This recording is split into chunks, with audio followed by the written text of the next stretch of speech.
నమస్కారం, బాగున్నారా? నమస్కారం సార్, బాగున్నాను. సార్ ఇప్పుడు మనం ఏసీఎల్ సర్జరీ చేసి ఎన్ని మంత్స్ అయిందండి? 1 month అవుతుంది సార్. 1 month. అవును సార్. మర్చండి కాలు. Very good. అటు తిరగండి సార్. యా, మర్చండి. కూర్చోండి ఒకసారి. Very good, very good. ఇక్కడ కూర్చోండి కుర్చీలో. కాలు చాపండి. Very good. ఈ ఒక్క కాలు ఆపరేషన్ చేసిన కాలు మర్చండి.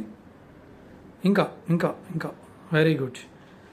ఎన్ని డేస్ అయింది కరెక్ట్గా? 1 month. 1 month. Very good. ఫుడ్కి టాయిలెట్కి వెళ్ళడానికి ఏం ఇబ్బంది లేదుగా? ఏమి ఇబ్బంది లేదు. నిద్ర బాగానే ఉందిగా? బాగుంది. మీ వర్క్ మీరు చేసుకుంటున్నారా? చేసుకుంటున్నాను సార్. ఓకే. ఏమైనా కంప్లైంట్స్ ఏమైనా ఉన్నాయా? కంప్లీట్స్ ఏం లేదు సార్. సర్జరీ ముందుకి సర్జరీ తర్వాతకి డిఫరెన్స్ ఏంటి?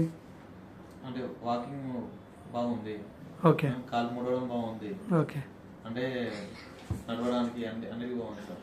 Very good. నడవడానికి రాలేదు, మొత్తం కాలు కింద పెడితే మంటలు, మొత్తం పెయిన్ వచ్చేది, చాలా ఇబ్బందిగా ఉండేది. కాలు కింద ఆనించడానికి రాలేదు సర్జరీకి ముందు. ఓకే. తర్వాత ఇప్పుడు నా అంతా నేను నడుస్తున్నాను, ఏం సపోర్ట్ లేకుండా కూడా నడుస్తున్నాను. ఓకే. బాగానే వాకింగ్ చేస్తున్నాను. మీ వర్క్స్ అన్ని మీరు చేసుకుంటున్నారు కదా? చేసుకుంటున్నాను సార్. ఓకే. మీరు మీ వర్క్స్ అన్ని మీరు చేసుకోవచ్చు. Nothing to worry. ఏమైనా ఇబ్బంది ఉందంటే మెసేజ్ చేయండి. ఓకేనా? Thank you.